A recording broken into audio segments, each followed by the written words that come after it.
Welcome to Sustainability Unplugged. I'm Neha Prasad from Olive Gaia, and today we are diving into one of the most misunderstood areas of sustainability: bioplastic. What they really are, what they are not, and where they genuinely fit within the UAE's Green Agenda 2030 and Net Zero 2050 vision.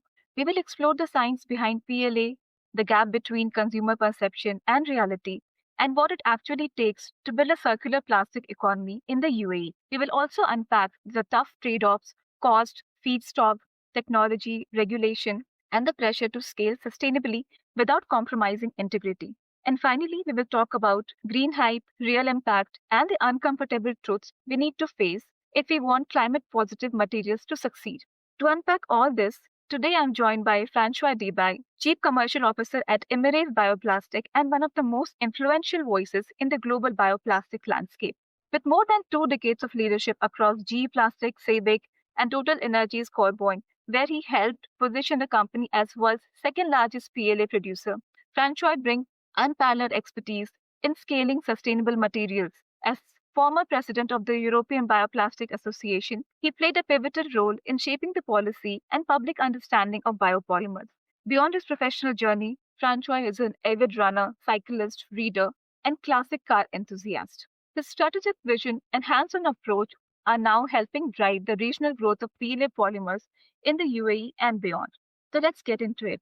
François, thank you so much for joining Sustainability Unplugged today. Well, thank you so much for inviting me for this podcast because indeed, as you mentioned in the introduction, there's many things around the topic of bioplastics that could need clarification. Sure.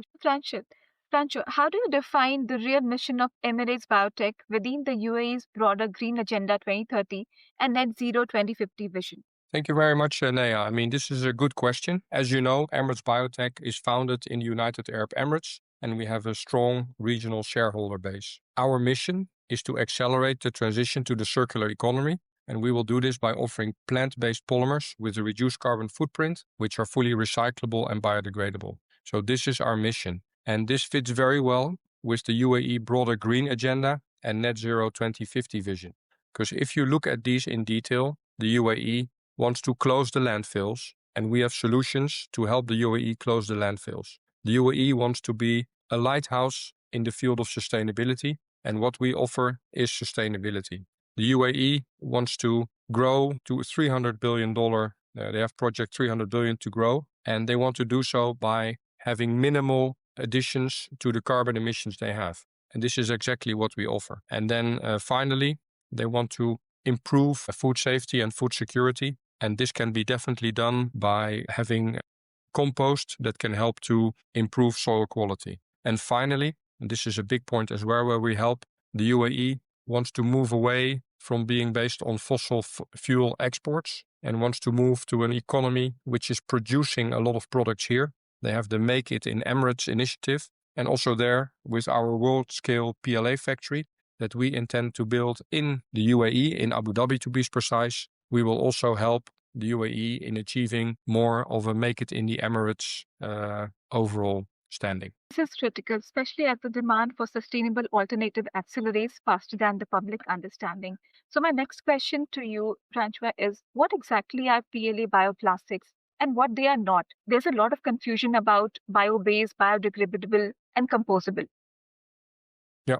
So that's a good question. So bioplastics, or as we call them, biopolymers, actually have two very important features. So the first feature of a biopolymer is that it's biobased. This means it's made from natural raw materials, or sometimes called annually renewable raw materials, or sometimes called biomass. So basically, the plants that grow, they create certain mass. And from these products that grow out in the world, that's what makes the bioplastics. The second part is on the biodegradation. So our biopolymers are also fully biodegradable, meaning that when they come into contact with fungi or little organisms, these organisms will eat the bioplastics. They will consume the bioplastics, using it as a source of energy. So these are the two aspects which are very unique for biopolymers and which are very unique for PLA. PLA, the abbreviation, it stands short for polylactic acid, PLA. But many consumers hear bioplastic and assume it disappears like a banana peel. In reality, that's rarely true outside the industrial compositing. How does the industry address that gap between perception and performance? Yes, so the PLA biopolymers, I mean, they are still a polymer. They still look like and feel like any other plastic material. Yeah, a biopolymer doesn't mean that you can litter it or throw it away in the same way you could think it's good to throw a banana peel away. I mean, these products, these PLA biopolymer products, at end of life, you should take care on where and how you dispose them. And in this case, a PLA biopolymer, it's able to be recycled or it's being able to be composted and biodegraded. And that's the best end of life for our PLA. And same for a banana peel. You don't want banana peels to be littered in the environment. So we need to educate consumers that if they are generating a banana peel as waste, or if they are creating a piece of normal traditional plastic as waste, or if they are creating a biopolymer piece of waste, none of these three products should be littered and all of them should be collected using the right waste collection infrastructure. That's very informative, François.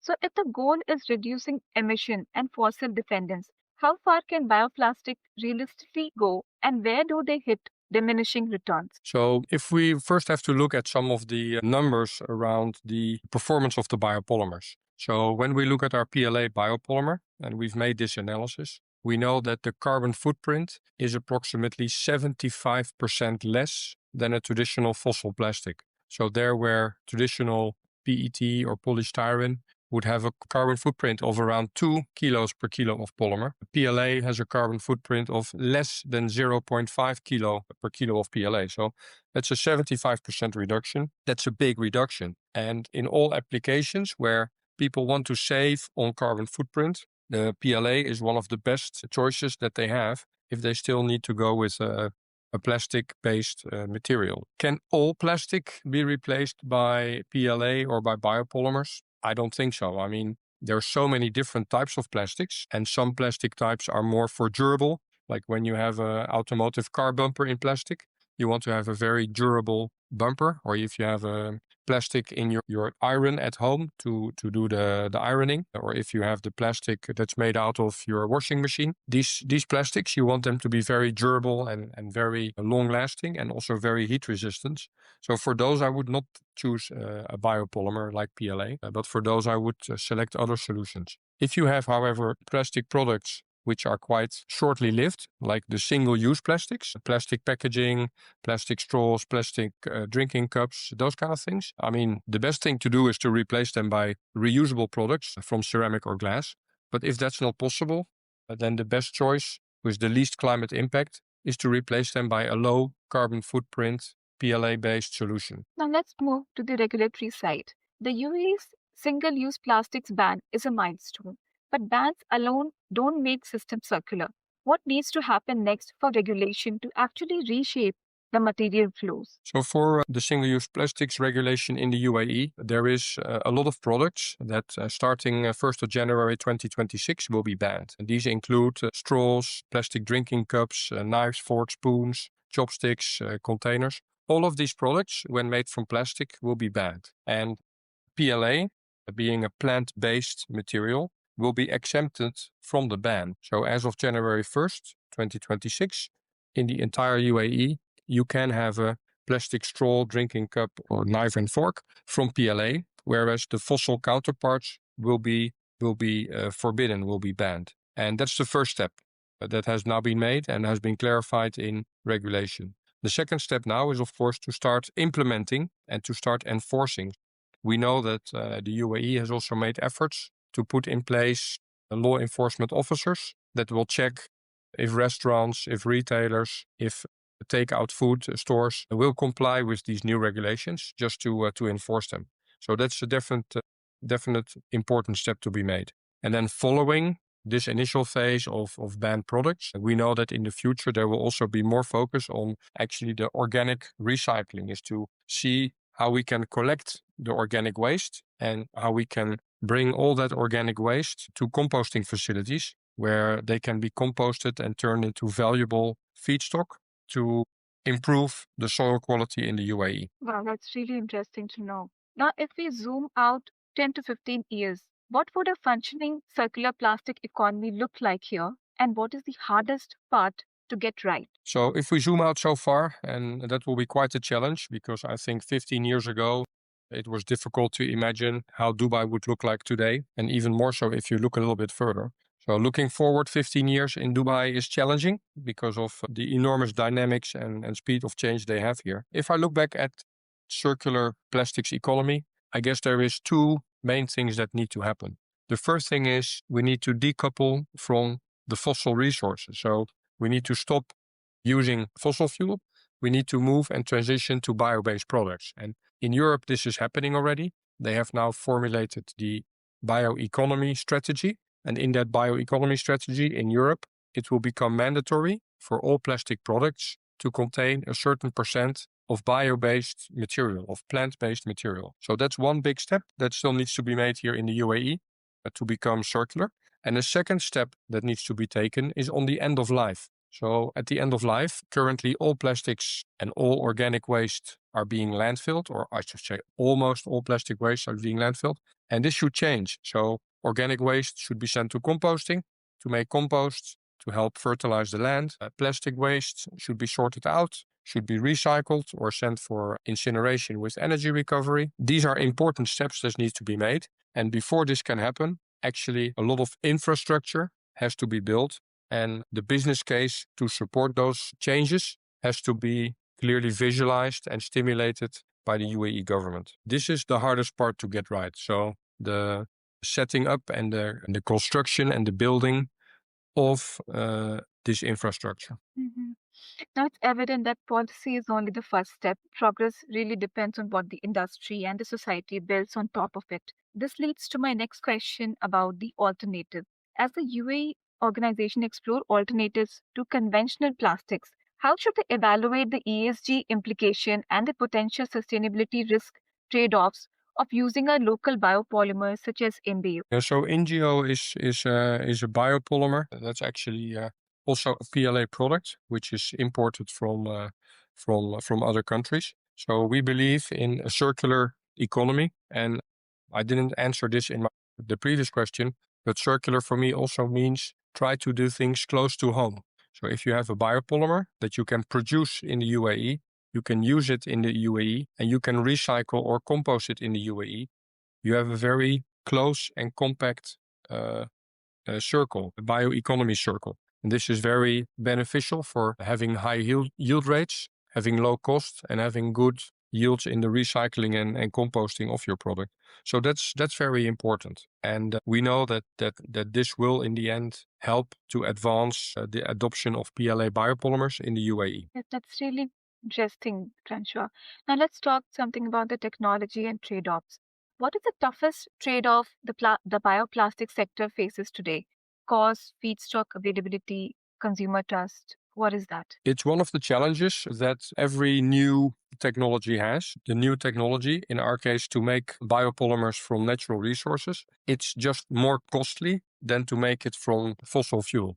The industry in fossil plastics has increased and has improved themselves for the last 40 years, going through ever bigger scale of economy, going through ever more technology advanced and lower cost production cost. And this has driven the cost for traditional plastics to very low points. And in our industry, we're just starting. Our cost is higher. So the biggest challenge for us is the cost of the biopolymers. And that's why it's so important that we need support from the government, from the regulatory, to support the benefits. This is a classical paradigm. When things are typically better for the environment, initially they're more expensive, and therefore it really helps and is really beneficial if the government, if the regulators could speak up and give direction to where and how they see these benefits and how these benefits will be benefits for society.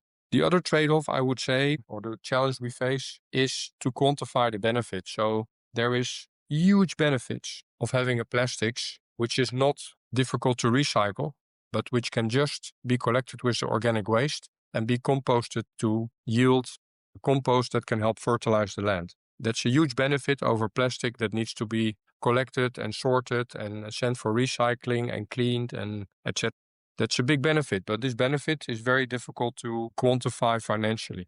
And the other big benefit of PLA is, I mentioned already, it biodegrades, meaning that when it ends up in a natural environment, it will act like a natural product, like a piece of wood, like a piece of natural rubber. I mean, these products are not going to stay around forever. These products are slowly but steadily going to be consumed by organisms, we say, are going to be biodegraded. And this is a huge advantage because it means that this PLA will not accumulate in the environment and will not leave behind microplastics. But hey, who today knows the cost of all the plastic that's floating in the ocean? Who knows the cost of all the sea animals that suffer from plastic pollution in the ocean? Who knows the cost impact of all the microplastics which are in the environment today? And this cost is a big cost, and it's just not realized and not factored into the equation. And that makes it also challenging for PLA because we are a solution to these problems, but these problems are not that much quantified from a cost point of view. Certainly, right, very rightly said. Regulatory support is very much required at this point of time. We hear a lot about breakthrough in biopolymers R&D and carbon smart feedstock. Which of these hold genuine transformative potential and which are still more promise than proof? The biopolymer industry is definitely still doing a lot of research, a lot of R&D work, where we are still inventing new biopolymers, and we're trying to combine existing biopolymers together and combine them also with new substances to make different performing materials. This is definitely leading to, I wouldn't call it breakthroughs, but there is a steady advance in the performance that biopolymers can achieve. And then the performance is very often tailor-fit, tailor-tuned to where it's needed for. So this is definitely happening, and I think these have definitely a lot of benefit. When you talk about carbon smart feedstock, yeah, I would say PLA is a carbon smart feedstock. The carbon is taken from the atmosphere, used to grow plants, and then made into the PLA biopolymer. So that's also a great transformative potential that we have there. And looking at all the points that you have mentioned, Francois, how do you balance scaling fast with ensuring that you're really sustainable, not just lower carbon, but systematically circular? We do this by hammering on a number of points. So for sure, when our PLA is produced and it leaves the factory, it has a 75% lower carbon footprint than most traditional plastics. So this benefit we have, and we offer it to our customers. But this is not where we stop. So we will continuously work to lower that carbon footprint. We can use more solar power, more renewable energy in our production process. We can use PLA waste to make PLA, so that helps to reduce the carbon footprint. And we can do technology improvements in the production process to help reduce the footprint. So this we are doing in an ongoing way, because for me, sustainability is not a point you can achieve, but there's always a journey towards improved sustainability. So that's one aspect we keep focusing on. Keep lowering the carbon footprint of the products we produce. Then the second thing is just as important, because we believe our PLA polymer will only be a true sustainable solution the moment also the end of life is closely and correctly implemented. So we need to prevent litter of PLA. Even though it biodegrades in nature, we do need to prevent littering. We like to collect it together with the organic waste to be composted, so we can use it as a soil improver. But if that's not possible or feasible, we also want to consider the collecting and sending for energy recovery, or the collecting and recycling mechanically. And in our journey, as I mentioned, almost all materials in the UAE are today being sent for landfill. And we need to change this. We need to make this into these more circular solutions, which I just mentioned before. Composting, waste to energy, and mechanical or chemical recycling. Very, very insightful points indeed, Francois. Now, since we have come to the last section of the podcast, now let's talk about some real change. If you could speak candidly to CEOs trying to go green, what is the most common misconception you would like to correct? Ooh, that's a difficult question. And that also makes it immediately a good question. When we speak to the CEOs and they come up with a misconception, I mean, I guess the biggest misconception, or the biggest issue, I should say, is that they do not embrace change. So if we come to CEOs and they want to keep the things the way they are, and they are not into revolutionizing and working really towards a circular economy, I would say it's a lost cause. I mean, that's not how you go green. You can only go green if you're ready to accept change, if you're ready to make bold decisions, if you're ready to try something different, make some mistakes. You can only go green if you can have a team of people assigned to it, which have open mind, which are change-oriented, but also people that can accept a slightly higher cost and can accept some technical setbacks in the beginning before they can reap the full benefits. This is something which is very important if you want to go green, as you mentioned it. This is both confronting and necessary if we are truly serious about a circular climate positive future. What does a truly climate positive circular future look like to you? And what is the one uncomfortable truth we will have to face to get there? Yes, climate positive circular future. So for me, this is a number of things. So it's for me the starting from the resources that nature can grow every year. For me, you cannot be truly sustainable if you're pumping up oil, which was put in the earth hundreds of millions of years ago. So we need to start using the renewable resources. Then we need to keep innovating in our production process to keep reducing the environmental impact. We need to work on these end-of-life options to make sure we get them covered, and we need to do this together. So we cannot do this as Emirates Biotech. We need to do this while partnering with the other parties in the supply chain. We need to partner with the people which are responsible for distribution and use of the plastics, meaning the coffee shops, the restaurants, the retailers. We need to work with the waste collectors. We need to work with the composters. We need to work with people that sort and clean plastic waste. And along all of these things, we need to work with people that can innovate, that can still bring new products. And maybe that's the uncomfortable truth that we have to face, is that changing the society to a more circular, bio-based society will not go overnight. And it's also not something that one company or one human being can take upon themselves. This requires team effort. This requires companies alongside the value chain to work together. And it will not happen by itself. It will take time, effort, money. It will take the acceptance of failures. It will not be an easy road. It will be a bumpy road. And that's also the uncomfortable truth. But if we want to save our planet, if we want to make this a better place for future generations and also for ourselves, we do need to start working on it. And we do need to act now to get the results later on. Certainly, Pranju, that's very, very powerful message that you have given us. And this has brought us to the last podcast. Thank you so much, Pranju, for joining us on this deep dive into bioplastic circularity and the system change required for real climate impact. If there's one takeaway from today, it's this: materials alone don't create circularity, systems do. Technology, regulation, infrastructure, and informed choices all need to work together. And as UAE companies explore alternatives like embryo, understanding the ESG implication and trade-offs is essential to moving from good intentions to meaningful outcomes. A huge thanks to you, François, for bringing clarity, honesty, and nuance to a topic often clouded by buzzwords. If you enjoyed this episode, share it, rate it, and stay tuned for more conversation that challenge assumptions and push the sustainability dialogue forward. To our viewers, to our listeners, thank you for listening and stay tuned for our next episode on Sustainability Unplugged. If you found today's conversation valuable, visit our Spotify channel or our website olivegaia.com to explore more episodes on ESG, sustainability, and real-world climate action. Thank you so much, Shania. Thank you so much, Rancho.